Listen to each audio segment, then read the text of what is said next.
Middle podcast, the podcast dedicated to the music, movies, and culture of Generation X.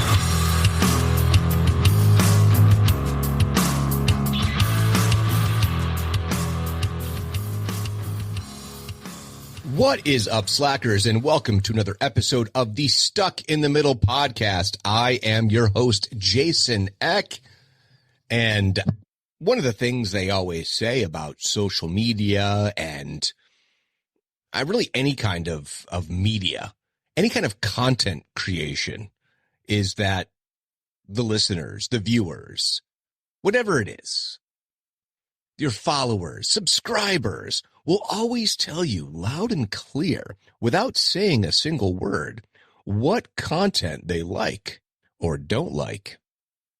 So I will say, I have a baseline, right, that I look at for the numbers on the podcast. It's the barometer for me to know what hits and what doesn't hit. Apparently, Superman and James Gunn are not huge topics of interest for you, the good listeners of the Stuck in the Middle podcast. Now, for those of you who did listen to it, thank you. I do appreciate it. I was really hoping it'd be one of those things that kind of somehow took off and someone kind of maybe tagged, a James Gunn in it kind of thing. So honestly, please feel free to, I'm not too proud to beg for any time you have content of mine that you really enjoy. I always talk about like, comment, share, subscribe. I do mean share, including on social media. And, wasn't one of my more resoundingly successful episodes, but I really enjoyed doing it, it's why I do it. I have to do the things that, and I think those of you listen to it, it came from the heart. It's from a very sincere place of interest. But yeah, it just really went over like a fart in church, as they say. But this past weekend was something that was interesting. So I've mentioned before on the show, before we get into the topic for tonight, my family is a challenge for me with my family.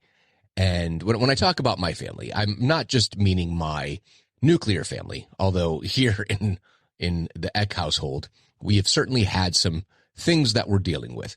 And just very quickly, without getting into the details, some pretty serious things, some really difficult things that we're facing. And it's not even just a matter of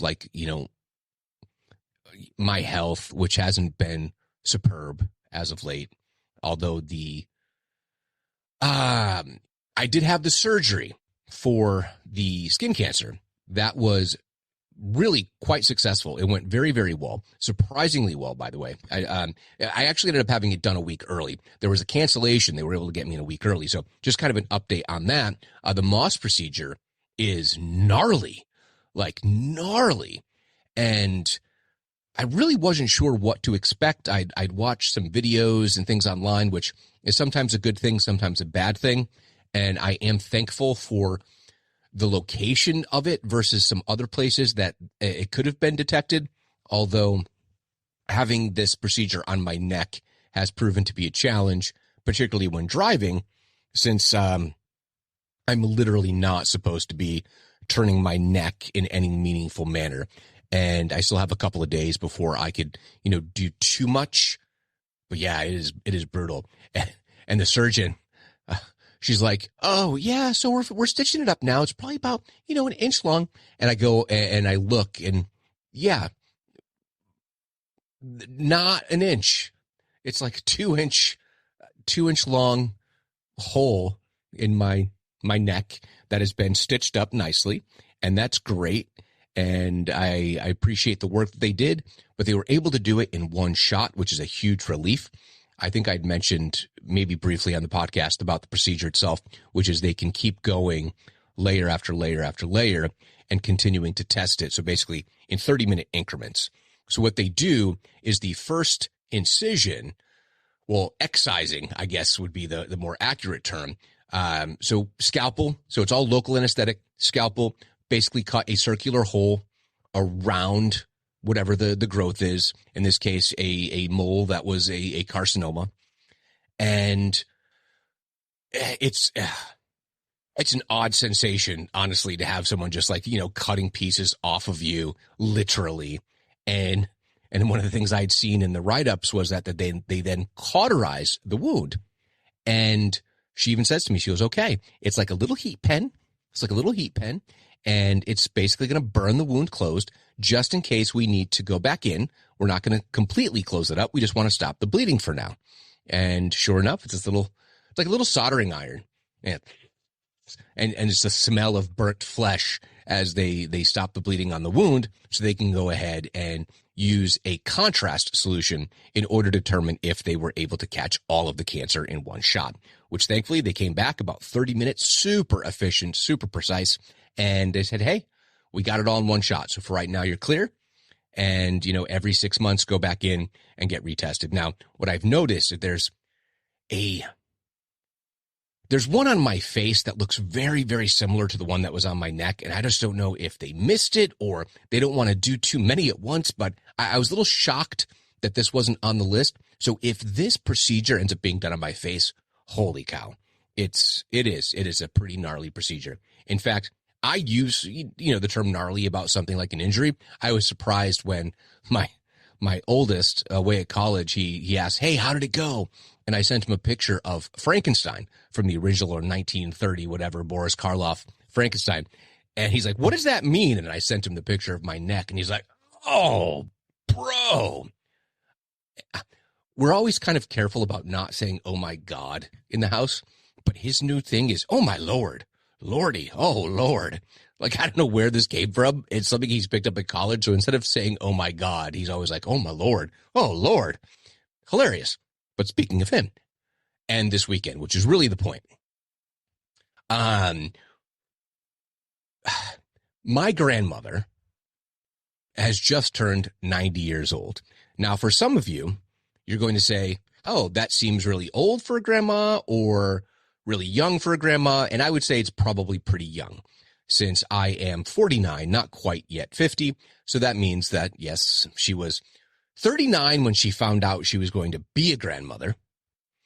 When I was born, she was 40. And when I was, and then she turned 41 just a few months later. So about 6 months later. And, we had gotten the invite, which was kind of a surprising invite. Not because it's surprisingly necessarily that they invited me, but who was making the invite and where it was going to be held and all that. And, we decided, okay, we're going to go. But with the oldest boy being at college and heading up into, finals and those kind of things, he wasn't really sure. He's like, I got to get all this work done. I got a huge paper and, I really can't go. Excuse me. But I had texted him like sometime in the week. Oh, it was when we were having the exchange about my neck, I think. And I'm like, so really can't make it or whatever. And he's like, no, I'm working on this. And I'm like, okay. And we're just chatting, via text. And I'm like, yeah, it would just suck if this is how I talk with family. It's meant to be lighthearted. So please take it as such. And, I go, yeah, it would really suck if she croaks tonight and doesn't make it to her birthday party. And I don't know if that made something click in his head, but a couple hours later, I get this text saying, I think maybe it's a good thing if I went to my great grandmother's 90th birthday. Do you think we could do that? And I'm like, oh, A, he's a good kid, warmed my heart. And then B, the fact that he was willing to do that and sacrifice the time. It did add about an hour to our drive. So it was about 3 hours, hour to go get him, 2 hours to head down to Connecticut and then stay for a couple of hours, come back. But my family was expecting just the four of us. So he was kind of our bonus and everyone was just so thrilled to see him. And there were some members of my family I haven't seen in close to 2 years. I think it's been like 2 years since I've seen my grandmother, to be honest. And she was just so thrilled that we were there. But it did just remind me how much more frail she had become and is because being a younger grandma, I never really saw her that way. And here she is in her 90s now. And, it's the age is there, and it's sobering because I guess she's looking to, downsize and like move out of her house and go to a community. And that's also a step in life, to leave your home of 60 years or something like that, very sobering. So yeah, we went and we did that, and it was really a joy. And certain people that, just aunts and cousins and those kind of things that haven't seen in a while. It was nice. I got to see my niece, who I see very rarely. And, she's 5 years old, and even my kids being like, oh my gosh, she's, grown so much. And just how everyone was just marveling, kind of just looking at our kids sitting in the corner, kind of chatting with each other because, those were all just little babies, just a minute ago. And I did mention, there's some of the serious stuff going on, with our family that is beyond health. So I think it was just nice for all of us to be out of our home and then with our extended family. That I think gave us a little bit of separation.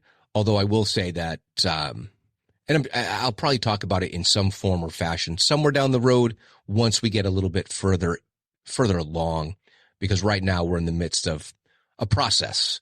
It's a process that I think is going to take a fair amount of time for a lot of us. And we'll get there. We will get there. Such is life.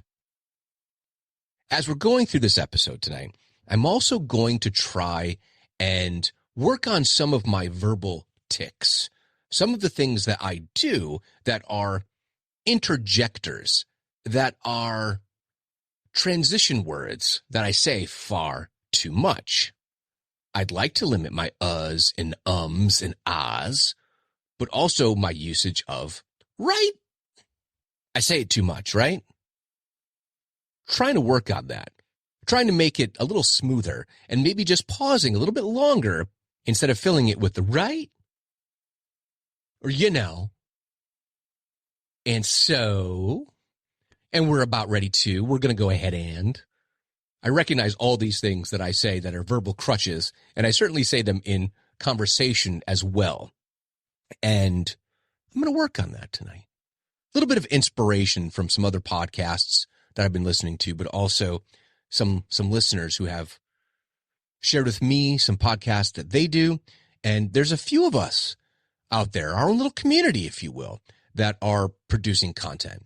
And I'm not going to share names right now because I'm not just going to go ahead and say, hey, everyone, you should listen to this podcast X, Y, and Z, although I may have a couple of suggestions coming soon, provided those content creators are down with that.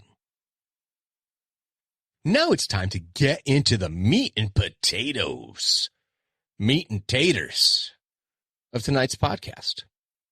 So anyone who's been listening to the show, going all the way back to 2022, I've done Christmas episodes before, but, I talked about Die Hard. Die Hard is a Christmas movie. And I've talked about Christmas music. And certainly we got a lot of listen time in the driving, of course. And we all have slightly different tastes in Christmas music. But although we have talked about it on the podcast before, I was jumping in because, so I don't write out notes for formats. I think you guys know this at this point. I just kind of spitball and go for it, right? It's all improvisational. And what really kicked it off for me is because we were going to have the additional drive, I thought it would be fun because we very rarely use the DVD player in the car because they're older now and they all have their devices and they got their AirPods in or their headphones on or whatever it is. And they're, scrolling through TikTok or Instagram or whatever. And I'm like, I am bringing Christmas movies. So we have a box set, and the box set is what kind of spurred on this episode. And of course, it is the Rankin Bass collection of the stop motion. They called it Animagic That was their methodology. That was their style of animation. It was the Animagic style. That was their in-house stop motion. And it was like, all right, I'm going to bring it. And I was just curious to see how they would respond. Now, frankly, I thought my oldest was going to be like, oh, yeah, I'm in. This is nostalgia, boy. And he was a little ambivalent. But thankfully, my youngest was like, hell yeah, bro. He knew what he wanted to watch. My daughter's like, I'm just going to put on my AirPods and my hood, and I'm just going to sink into my chair, and I'm not going to listen or watch. I'm not going to do anything. But my youngest goes, bro, pop in that Rudolph the Red-Nosed Reindeer. That's it. That's the thing. That's the jam. Let's stoke it up. And then we fumbled with getting the technology to work briefly because we use it so infrequently. And sure enough, we watched. Well, I was driving, so I was listening to Rudolph the Red-Nosed Reindeer, which such classic characters as, of course, Rudolph and his father Donner and Mrs. Donner and Yukon Cornelius and Hermie. Hermie just wants to be a dentist, bro. And Hermie has made the news recently because I don't want to call it, cancel culture or wokeness or any of that phraseology that's become so in vogue. But there's certainly been a little bit of an attack on Hermie because Hermie, hermaphroditic. Is that what they're saying? Is Hermie potentially a homosexual? Like, people will find some reason to find some issue with it. Well, what if he is any of those things? Then that means that this movie is way ahead of its time. Or if you're like way on the other side of things saying, well, it's offensive that this character even exists. The dude just wants to be a dentist. Does not want to be an elf making toys. It is not his jam. There's nothing wrong with that. He considers himself a misfit because he doesn't want to do what all the other elves want to do. The dude wants to go to dental school, right? What is wrong with that? Whatever the characterization is or what you have perceived it to be, it's still just a story of some misfits who decide to run away from home and through incredible circumstances end up saving Christmas and saving an entire island of misfit toys. But what we're going to do is we're going to talk about the kids' Christmas movies of the 60s, the 70s, and the 80s. Now, excuse me, when it comes to the 60s, we talk about it all the time. The ages of Gen Xers, 65 on. So although some of these movies were created in the early 60s, which would have been the kind of things that, like, my mom, for example, who is a mid to late boomer, right? So 1956. She'd been like 8 years old when like one of these in particular I was looking at. I forget which one exactly, but the point is, you can fast forward to my kids who were born in the 2000s, and these are the Christmas movies. And I think it becomes much more prevalent as we go through the decades to find that some of these movies that were made in the 60s and then the 70s have truly stood the test of time. Now, some might say, hey, man, you can go all the way back to It's a Wonderful Life. Never a movie that's really been in my pantheon of Christmas movies. However, it is in my wife's. Like, that's part of her whole life, right? And, it'll be something like Bing Crosby and White Christmas. I think I saw it for the first time as an adult, right? And is the Sound of Music a Christmas movie? I don't know. Love Julie Andrews, like one of my major life crushes, but never really got into it. I don't know.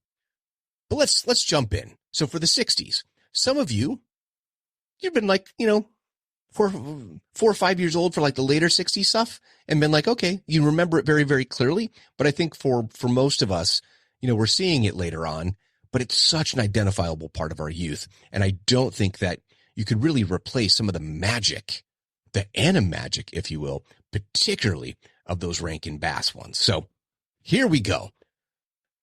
This is from good old Ranker, the best 60s Christmas movies. Now, mind you, I think one of the key things here is that I wanted to focus on like kids' Christmas movies. Because there's a lot of things that we've talked about, whether you talk about your diehards, and there's another movie recently that kind of came up and said, well, this is also a Christmas movie, but it's an actioner, or how people completely want to shoehorn in planes, trains, and automobiles as though it's a Christmas movie. It's not, right? So ranker, we're going to just go with, we're going to go, See, if I go top 10, there are some of these that I truly don't remember at all because I don't think they had the staying power. But some of you, and as always, let me know. Yeah, we'll just go through this. So 1964, we have a live action movie called Santa Claus Conquers the Martians. I don't know if I've ever seen this. But it says here, the movie's memorable characters, such as Droppo, the bumbling Martian, tap into the humorous and heartwarming tropes of the 1960s Christmas films. Santa Claus Conquers the Martians, in all of its off-kilter charm, remains a fascinating example of how creative storytelling in the 1960s could breathe new life into traditional holiday themes. Here's the synopsis.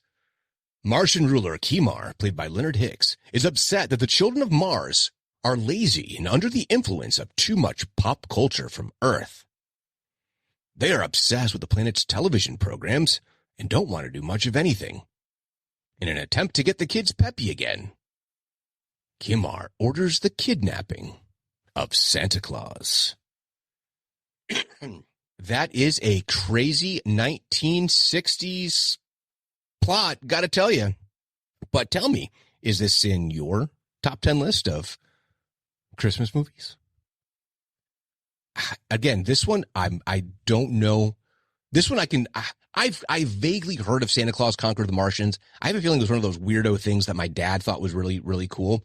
But The Magic Christmas Tree, 1964. The Magic Christmas Tree is a Christmas-themed fantasy adventure film about a boy who uses a magic ring to bring a Christmas tree to life. The tree then grants the boys 3 wishes. So this is saying that a Christmas tree, when brought to light, a sentient Christmas tree is like a genie. Okay. Number 8. The Christmas That Almost Wasn't. 1966. The Christmas That Almost Wasn't stars Rossano Brazzi and Paul Tripp and was originally released by Childhood Productions, Inc. On television, the movie had a traditional December airings on home box office during the 1970s and early 80s. So this is an Italian-American live-action film which tells an unconventional tale of saving Christmas from the clutches of a miserly landlord. Okay. I don't know this one at all. I mean, sounds interesting, so I'm going to add it to my list of Christmas movies. Because I've been going on binges lately. I get into a genre, and I'm like, okay, I'm all in. Like, I've been just watching Eastwood flicks. I just started getting into Dirty Harry after watching all of the Westerns that Eastwood has done. So now I'm going to do Christmas movies. All right, now we're getting into some territory that I'm aware of. All right, so this is Babes in Toyland. Now, the reason that I remember this so clearly is because of 2 people. Annette Funicello, right? Ooh, I said right. But you know Annette Funicello. She was one of the Mouseketeers. And then, of course, with Frankie Avalon? Avalon? Frank. Beach Blanket Bingo, that whole thing. Anyway, 1961. This is directed by Jack Donahue. Mary, played by Annette Funicello, is set to marry Tom Piper, played by Tommy Sands, when he is kidnapped by Rodrigo and Gonzorgo, 2 goons working for the evil Barnaby, played by Ray Bolger, who of course is best known as the Scarecrow from The Wizard of Oz. Barnaby wants to marry Mary for her inheritance. But instead of killing Tom as instructed, Rodrigo and Gonzorgo sell him to gypsies, which allows Tom to rescue Mary Tom and Mary encounter the odd toy maker who becomes a pawn in Barnaby's new scheme. I do remember it. It's weird. From what I can remember, it is really, really strange. But I do remember it. Next. Okay, now we're getting into the good stuff. The stuff that is, in my opinion, much more timeless. Things that have really stood the test of time. And I don't know how you could possibly not love Mr. Magoo's Christmas Carol. Of course, starring Jim Backus as Mr. Magoo. Jim Backus, of course, best known for Mr. Howell on Gilligan's Island. And here he is playing Ebenezer Scrooge. Oh, Marley. That's terrible. What does he normally say? Road hogs. I can't even do the voice. I'll have to work on my Jim Backus. Oh, lovey. Wait, I'm going into Paul Lynde territory. Oh, hi, Samantha. But it's slapstick comedy and colorful animation. The film captures the essence of the era while exploring the powerful themes of forgiveness and redemption. Mr. Magoo's Christmas Carol puts a unique and humorous spin on the cherished Dickensian tale, introducing audiences to a delightfully whimsical adaptation that took hold of the Christmas movie tropes of the 1960s. It's great. It's great. What I think is so interesting about A Christmas Carol is that here you have this classic tale, right, by Charles Dickens, that in each iteration somehow is unique and interesting. Many will say that the Muppets Christmas Carol is the best of the best. Some will say the Albert Finney version, which we'll get into in a bit, is the best. Some will say Mr. Magoo's Christmas Carol. Some might even say the Mickey's Christmas Carol. But I think all of them have something unique and interesting in how they present the story that makes them all kind of great. Of course, not even mentioning Scrooged, of course. Number 5, one that I've always been a little bit ambivalent about, which is, in a way, somewhat problematic, if for no other reason, that it's one of the ones that is most specifically about, Jesus. I mean, the reason for the season. And this is also a Rankin Bass joint. We're talking about 1968's Little Drummer Boy. This showcases the quintessential Christmas themes of love, selflessness, and redemption using stop-motion animation that was emblematic of the 1960s film industry. The movie expertly weaves a poignant tale of a young orphan who finds his true purpose by giving the gift of music to the newborn Christ child. Now, I don't often think of drums as being the way to go ahead and soothe the child. And this kid's not even using brushes. I mean, you could get away with that, doing a little bit of the jazzy. Anyway, kind of an odd premise, but I've also found the song related to this to be, I don't know, magical.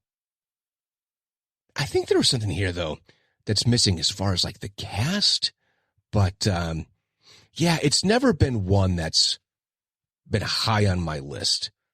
I mean, not that I made my kids watch it, but again, I have that box set, and this is in there, and we certainly watched it from time to time. But it was never, I'm surprised it's this high, to be perfectly honest with you, on a ranker list. But that's going to be based upon votes. And the votes are upvoted, and they're saying that Little Drummer Boy is number 5. But it can't possibly compete with 1969, Frosty the Snowman. There's almost really nothing else to talk about. Now, this is Rankin Bass, but not done in the same style, if I recall correctly, because there is one that is stop motion, but I think that's later on, or kind of a mixture. If I recall correctly, this is purely an animated film, right? Yeah, Frosty the Snowman was purely animated. It wasn't done with stop motion. And it's perfect. It's such a great self-contained story but just even his whole greeting. Happy birthday! It's magical. Frankly, I was surprised that this was not the one that was chosen by the kiddos on the drive down. But as it says here, undoubtedly, the delightful tale of Frosty and his friends has left an indelible mark on the landscape of Christmas cinema, capturing the essence of the season with a touch of 60s charm. I think it holds up beautifully. It's magical and wonderful. Now, getting away from the Rankin Bass world, we have A Charlie Brown Christmas. Now, I find it so interesting because I don't always remember the deepest plot points, right? Ooh, I said right again. Slap myself in the face. Stop it. I don't always remember all the little plot points and beats. But when you look at it, like this write-up, you go, oh my gosh, yeah, that's true. So as it says here, A Charlie Brown Christmas is a poignant and heartfelt exploration of the commercialization of the holiday season. Think about this, 1965, representing the thoughtful introspection that characterized the 1960s. Through endearingly relatable characters such as Charlie Brown and Linus, the film addresses the deeper meaning and spirit of Christmas, capturing a mood that uniquely resonated during that era.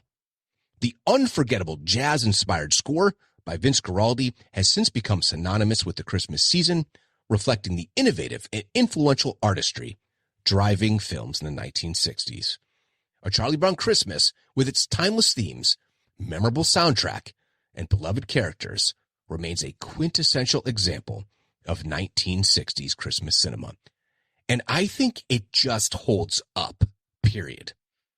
Because when you think about what it is that they're exploring, and Charlie Brown is the one that's kind of bummed out by how commercial it had become.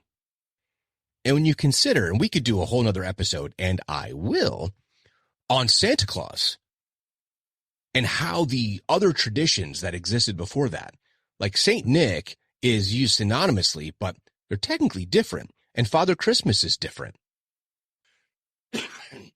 Excuse me. But the Santa Claus phenomenon is crash commercialization. It truly is.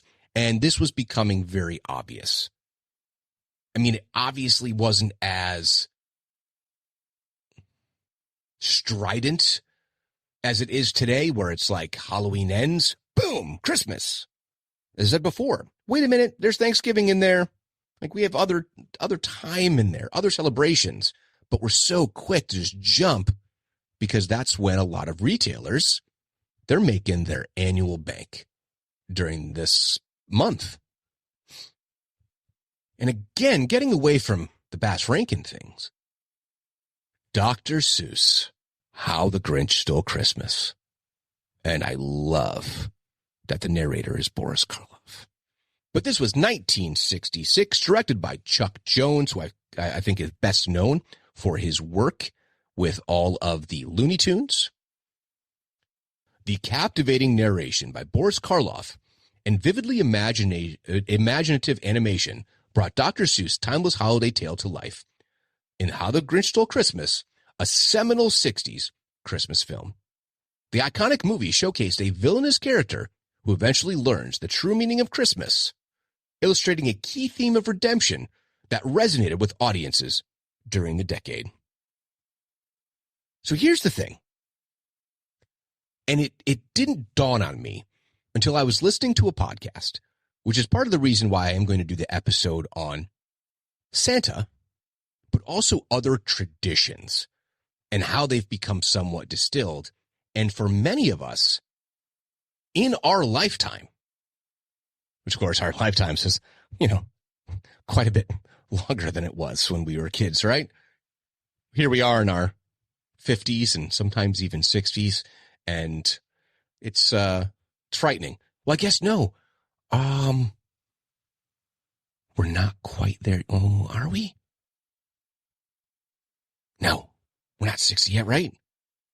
Good grief. Oh no. Is that true? 58, yeah.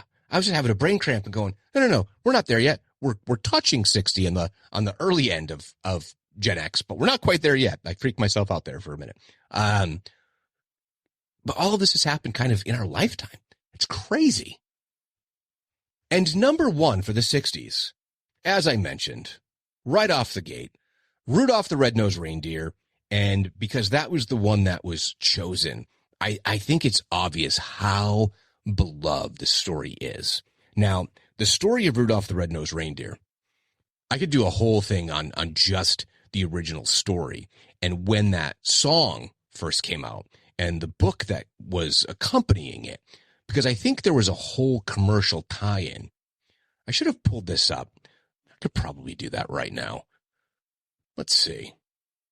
Rudolfo, the Red-Nosed Reindeer. That's what I thought.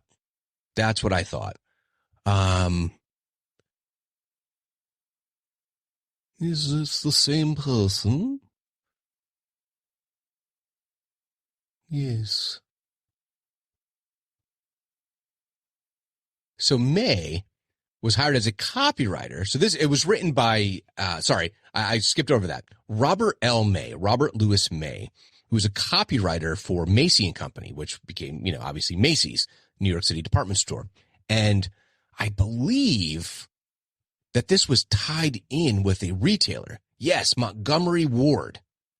So the softcover Rudolph poem booklet was first distributed by Montgomery Ward during the 1939 holiday season. Shoppers loved it, and 2.4 million copies in 1939.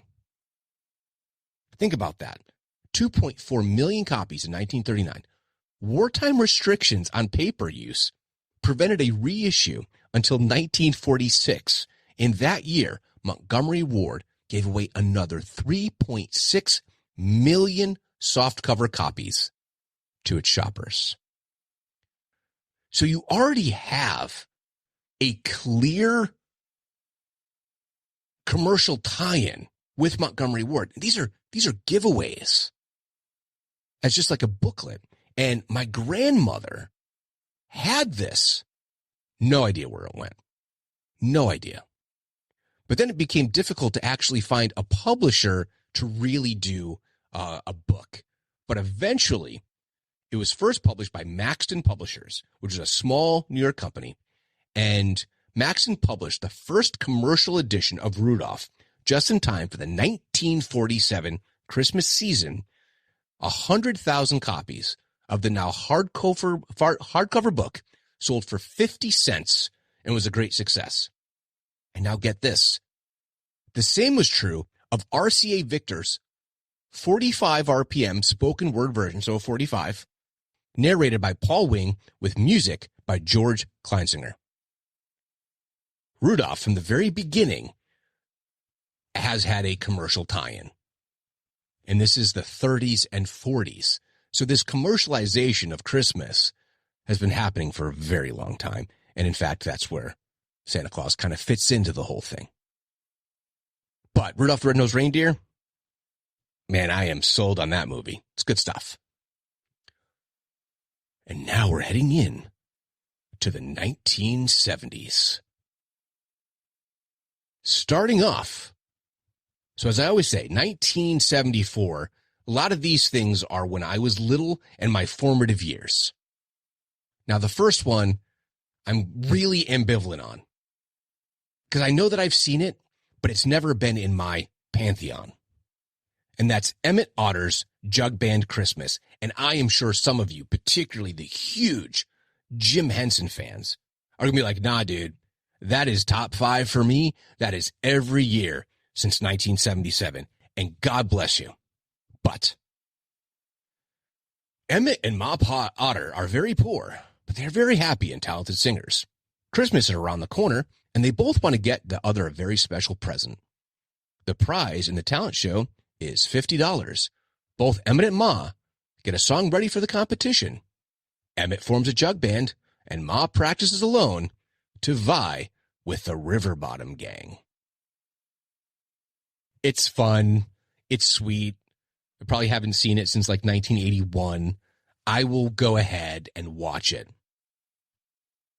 I will do it. It's been too long. I'm probably missing some of the magic. Jim Henson, Frank Oz, you really can't go wrong. Now, I mentioned this one. So although it was first released in 1970, this was an annual viewing from when I was a kid with my mom and my aunts. And that is the 1970 version of Scrooge starring Albert Finney, Alec Guinness, yes, that Alec Guinness, Obi-Wan Kenobi.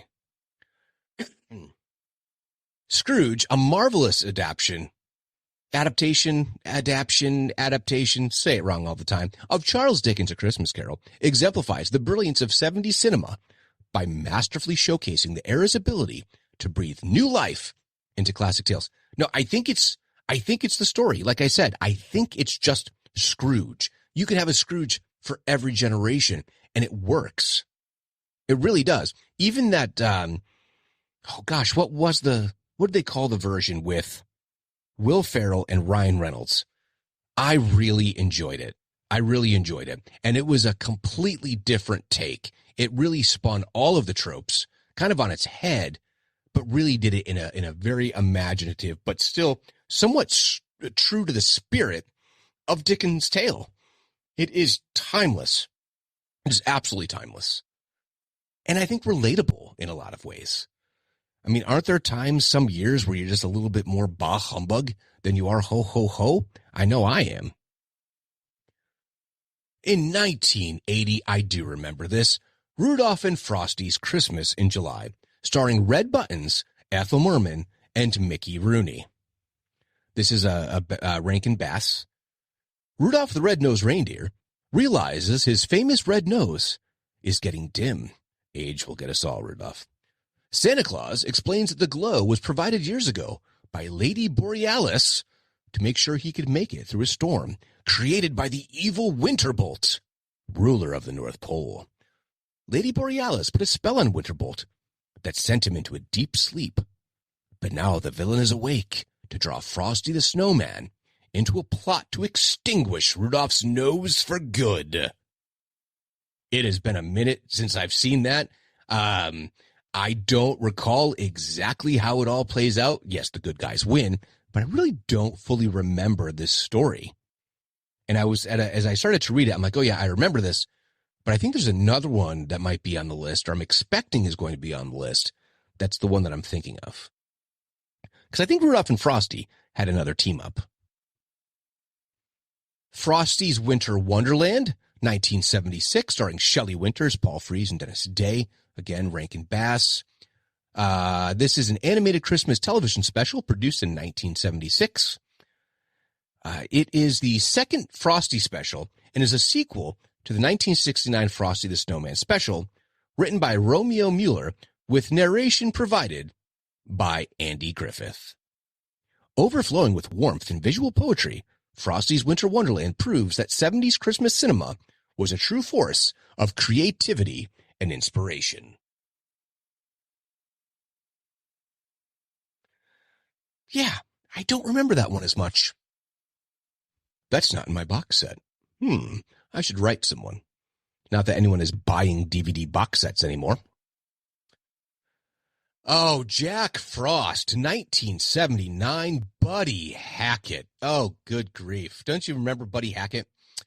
Jack Frost epitomizes the greatness of 70s Christmas movies through its innovative storytelling, stunning stop-motion animation, and heartfelt exploration of love and sacrifice.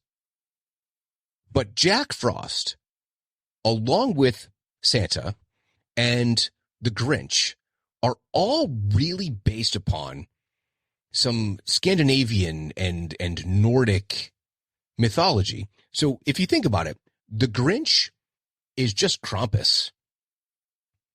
Jack Frost is a mythological being that's existed, I believe, in multiple different mythologies, all in Northern Europe. But these stories have all been, I think, tied in with Christmas.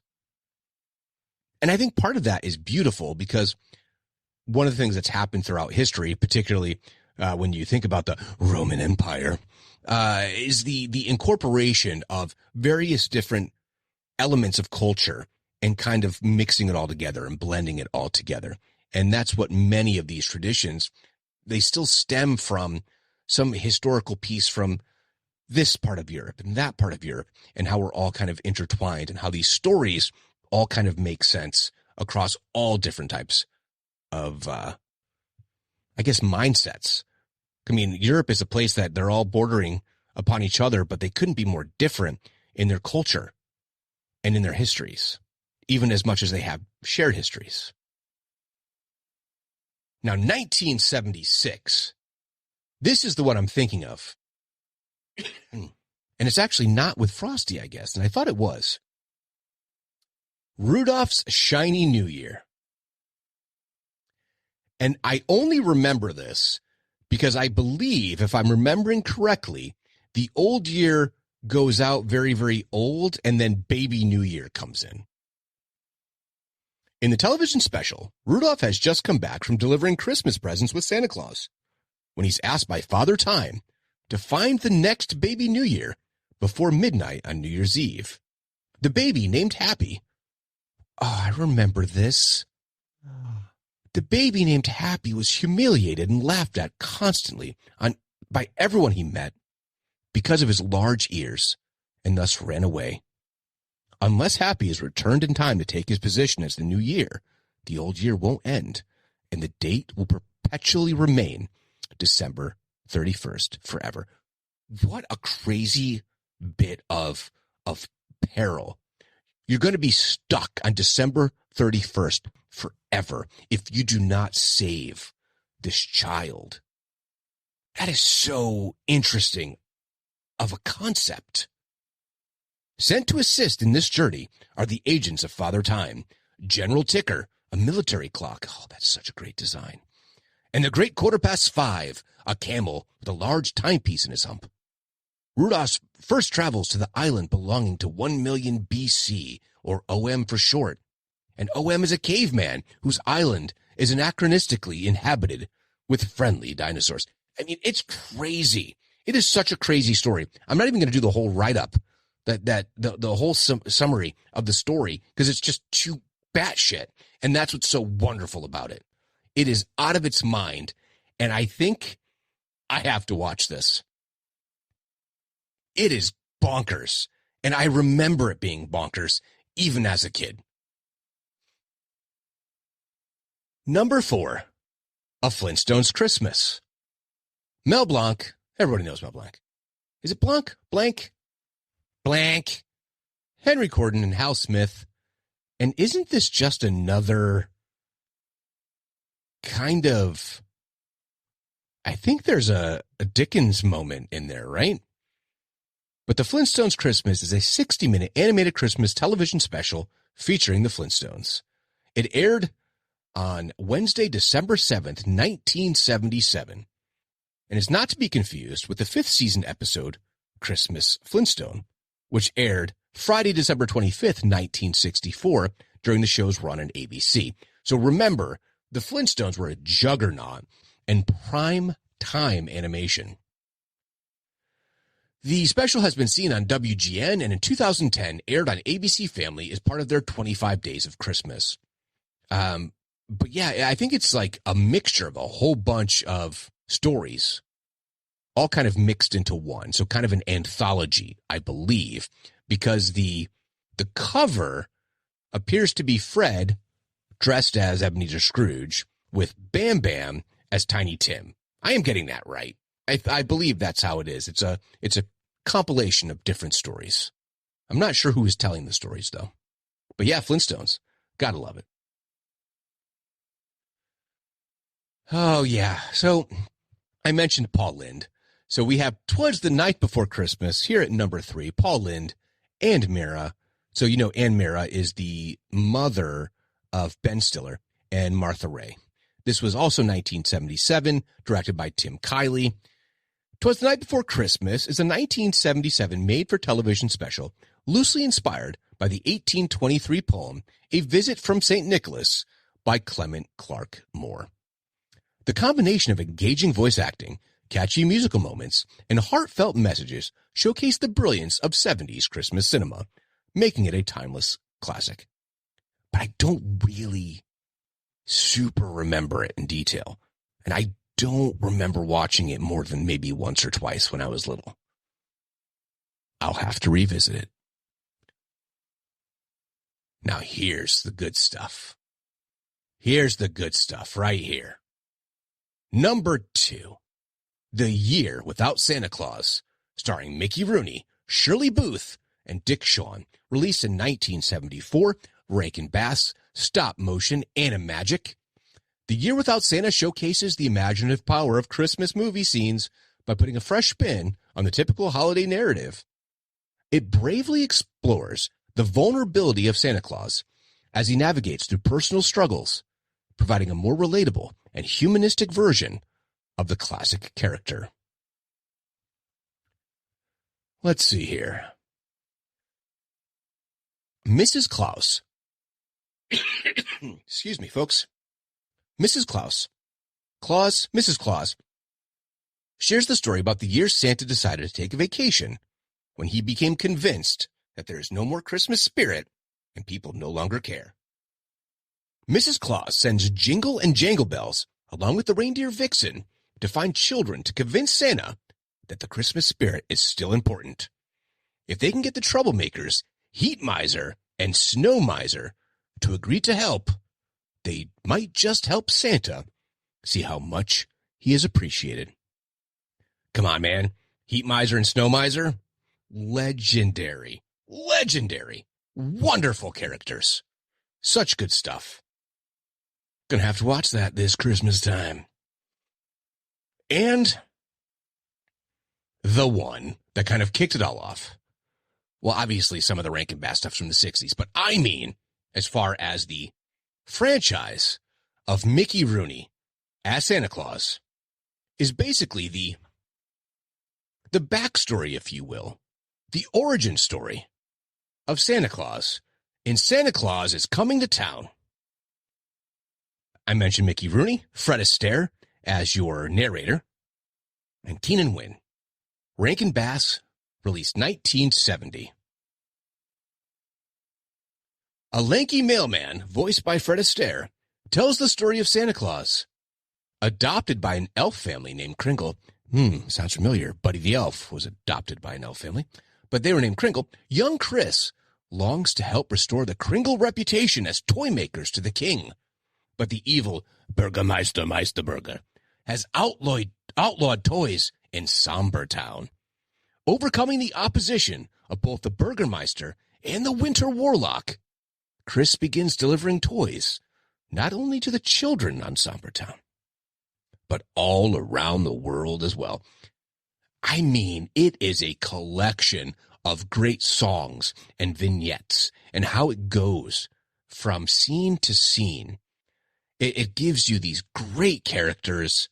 It gives you a kind of a insight into how adults tend to forget about these things that touch them as kids.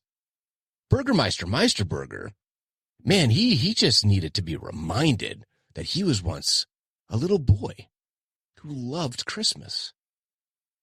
It's so good. Mickey Rooney is so good.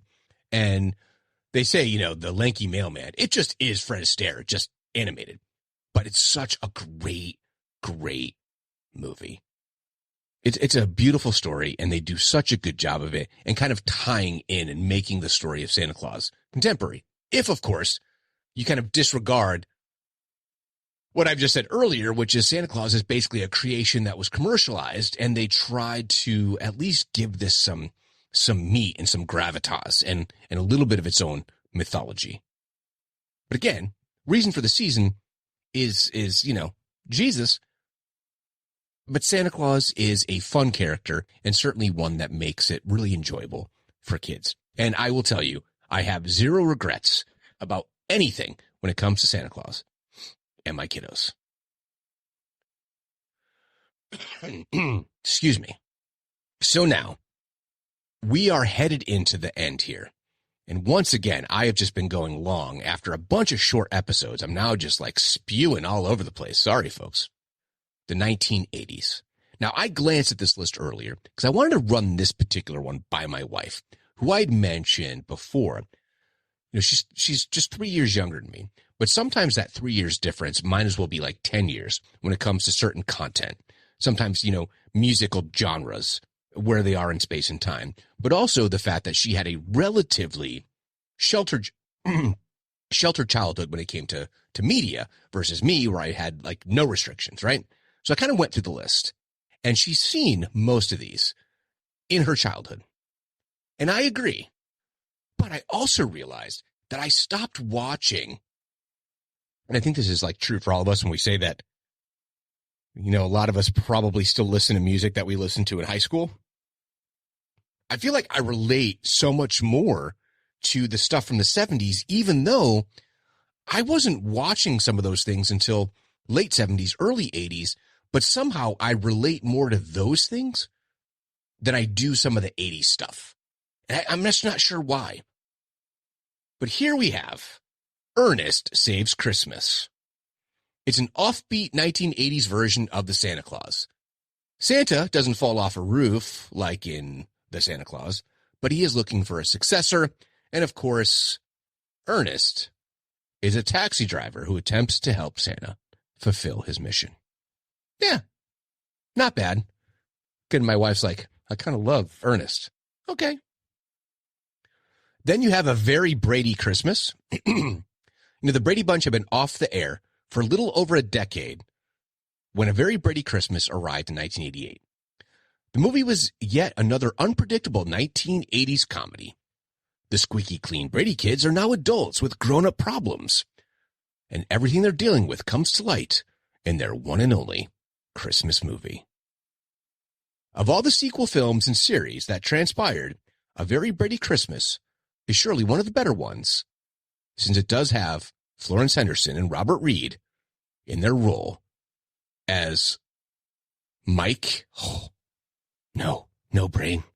Don't do this. Mike and Carol Brady, and their, of course, Alice as well. Then you have Prancer, 1989. It's a story about a girl who stumbles upon an injured reindeer that she thinks is Santa's Prancer, who she must now nurse back to health in order to be ready for Christmas.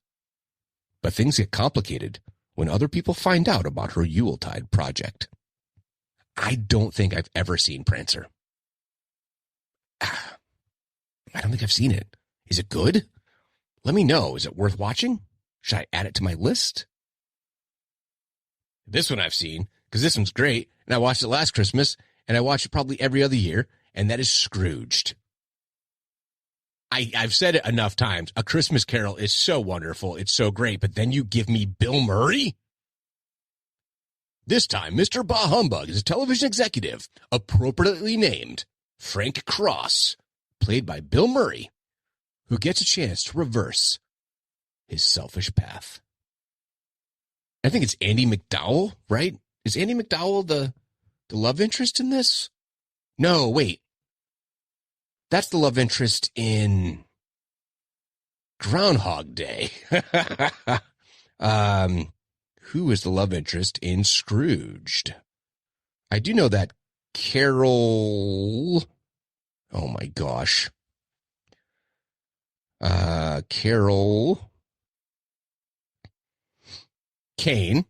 So the film stars Karen Allen. That's right, Karen Allen. That's the love interest. Karen Allen, who, of course, is best known as Ravens. Oh, my goodness. Brain, what is wrong with you? Why are you like this? Marion Ravenwood. I was going to call her Ravenclaw. That is obviously Harry Potter. Marion Ravenwood in Indiana Jones. But Karen Allen, John Forsythe, Bobcat Goldthwait, Carol Kane, Robert Mitchum, Michael J. Pollard, and Alfre Woodard. Such a great cast. Alfre Woodard as his administrative assistant. She's his admin? or was she one of the producers? I feel like she just puts up with all of his shit. Yeah, the personal assistant of Frank, and she does everything, and he's so unkind, but like he tries to be nice, and her son is such a critical part of the story. Basically, he's like Tiny Tim in this particular story. It's a wonderful rendition. I love Bill Murray, but it's great. Yogi's First Christmas. It looks familiar, but I can't say that I recall having ever seen it. I'm sure I did, though. If it came out in 1980, I would have been all over this. But Yogi and Boo Boo join in the Christmas festivities. Yeah, this list immediately pissed me off because it did include Planes, Trains, and Automobiles. I noticed that. Not a Christmas movie. And they even say, well, even though it takes place around Thanksgiving, it's a great way to kick off the Christmas season. Bro, stop. Now, this is not a kid's movie, so it was more difficult to find a list that was just 80s kids. And I think part of it is you're starting to see a shift in, I guess, sensibilities, because here we are in the 80s. It's different. And a lot of stuff is being written on two different levels, things that are appealing to, the kids, teens, but also the parents, and sometimes via a little bit more, shall we say, subversive jokes. But here we have Christmas Vacation, but it's not a kid's movie. But some 90s kids like it too, since it didn't come out until 1989. It's just a stupid Chevy Chase, John Hughes, Beverly D'Angelo. It's good stuff, but I wouldn't call it a kid's movie at all. Now, A Christmas Story is hard to call a Christmas movie either. I mean, it is a Christmas movie, like a kid's movie. It's so weird and dark. And I have to tell you, the sequel that came out last year with Peter Billingsley, like he wrote it and directed it, has such a better heart than the original. It's really, really well done. So if you haven't seen it, I really highly recommend the sequel. What did they call it? Trying to remember exactly what it was called. I